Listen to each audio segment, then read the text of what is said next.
Councillor Siri Carney. I'm curious to know what you're going to ask.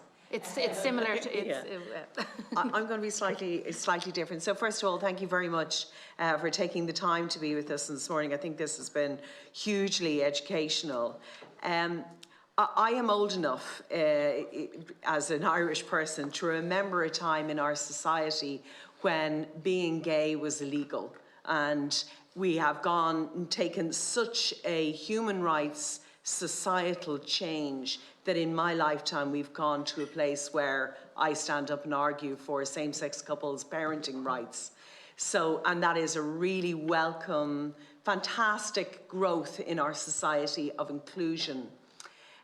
So I suppose I have that in my head of thinking societal change is very possible in Ireland and can be argued and can be brought in, and there's no question but that. So I approach this with that same view. However, I find myself in very conservative territory. And so I'm challenging my own conservatism, I suppose. We have a health research board within our Department of Health that produces figures that demonstrate that drug use is the same across all sectors of society. It's just maybe different drugs are used. So if you go to the more affluent end of our society, you're dealing with probably cocaine use, where there is problematic usage, it can be better covered up, it can be paid for with private treatment, and it's more socially acceptable. Then you come to socially deprived areas of our community, and the access, the drugs that are used are less socially palatable, let's say, from a perspective of opioids, and then the association of crime and access, high levels of crime. So I am completely 100% already there that we need to decriminalise the individual. We need to steer people on a pathway of health over anything else. I see it in vulnerable communities where the instant criminalisation of possession does no use. It is an absolute failure. But I suppose I'm wondering about a future where we take the brave step of regulation. So I'm completely there on decriminalisation. I'm curious, I want to push myself towards regulation. What would that look like? How would we get there?